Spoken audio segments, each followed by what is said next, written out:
Hello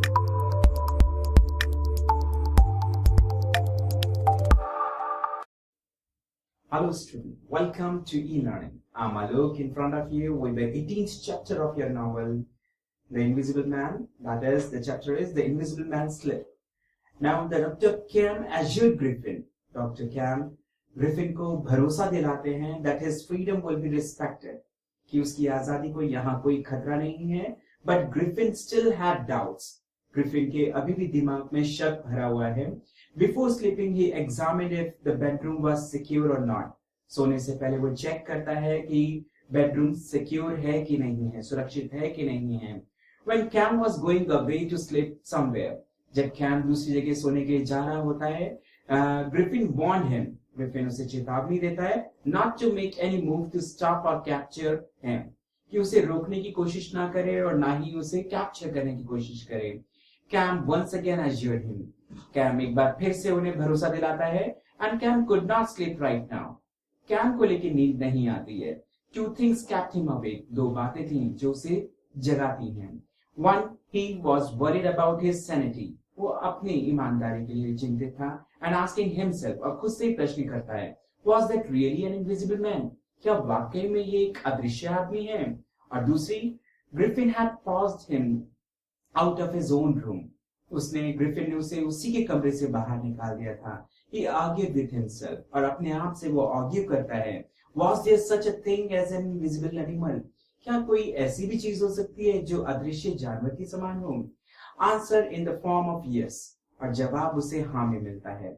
And no cap or occurring in his mind. और नहीं का तो सवाल ही नहीं था इसके दिमाग में. He went into his little consulting room.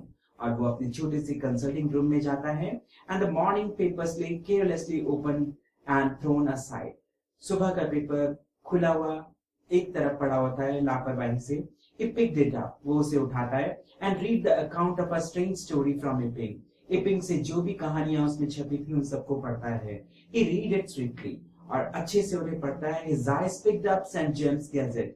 और जेम्स गैजेट को ध्यान से देखता है. He kept the paper open. और पेपर को खुला रखता है. A herring met his eyes. और जो हेरिंग उसकी आंख से टकराती है. An entire village in Sussex goes mad. कि पूरा गांव जो है वो पागल हो चुका है. He eagerly read an incredulous account. और वो सारे उस incredulous account को वो पढ़ता है. Of the event in Epping. जो Epping के अंदर घटनाएं घट रही हैं. He read it. वो उसे पढ़ता है. Reading all this, he conclude. और सब पढ़ने के बाद वो इस नतीजे पर पहुंचता है. He is not only invisible. वो केवल अदृश्य ही नहीं है. But he is mad. वो पागल भी है. Homicidal murderous. और वो homicidal है. मानवों का हत्यारा है. और murderous है. He also collected all the available papers. जितने भी मौजूदा पेपर थे उन सबको भी इकट्ठा करता है. Through the housekeeper. हाउसकीपर की मदद से and devoured each and every column. हर एक कॉलम को वो पढ़ता है. That contain of previous evening event in cricketers. Cricketers के अंदर पिछले शाम जो भी घटनाएं घटी थी उन सबको पढ़ता है. He also came to know about Marvel. उसे मार्वल के बारे में भी पता चलता है and his experience. और उसके एक्सपीरियंस के बारे में. The news revealed. जो खबर थी वो ये बताती थी that Marvel had been interrogated. कि मार्वल से पूछताछ की जा रही है. But the authorities got no solid information. लेकिन अथॉरिटीज को कोई सॉलिड इंफॉर्मेशन नहीं मिली है. कोई पुख्ता सबूत नहीं मिला है अबाउट द 3 बुक्स. उन 3 किताबों के बारे में and the money with which he was cot. और उस पैसे के बारे में जो उसके पास मिले. There was nothing to throw light on the connection between the invisible man and the tramp. और इस तरीके की कोई भी बात सामने नहीं आई जिससे ये पता चल सके कि ट्रैम्प के साथ उस इनविजिबल मैन का कोई कनेक्शन था. Doctor Kemp argued with himself. वो अपने आप से ही बहस करते हैं. Griffin had gone mad. कि वो पागल हो चुका है and he could do any unexpected thing. और वो कुछ भी अनचाहा कर सकता है. Being invisible क्योंकि वो तो अदृश्य है. He could go to any extent. वो किसी भी हद तक जा सकता है. And he was free to do anything. वो कुछ भी करने के लिए totally free है. And he uttered. और वो ये शब्द दोहराता है. Would it be a breach of faith? क्या ये सच्चाई के साथ धोखा नहीं होगा? If I contact the authorities. अगर मैं पुलिस वालों से मिलूं या अथॉरिटीज से मिलूं and tell them about Griffin और उनको ग्रिफिन के बारे में बताऊं. A conflict went on his heart. इस तरीके की जिद्दोजहद उसके हृदय में चलती रहती है. Camp wrote a note. Camp एक नोट भी लिखता है and tore it up, लेकिन उसे फाड़ देता है. Half written and wrote another. आधा लिखा हुआ होता है लेकिन फिर वो दोबारा लिखता है. He took an envelope और एक लिफाफा लेता है and addressed it to Colonel Adai और उस पर कर्नल एडाई का नाम लिखता है. पोर्ट बर्डरॉक, जो पोर्ट बर्डरॉक के कर्नल थे. And Griffin woke up. Griffin जाग जाता है इतने में.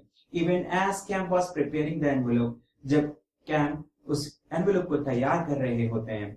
As usual, Griffin awoke in an evil temper. जैसा हमेशा होता था, ग्रिफिन अपने एंग्री मूड में दोबारा जागता है. And heard his pattering feet और उसके पैरों की आवाज सुनाई देती है. Rush suddenly across the bedroom.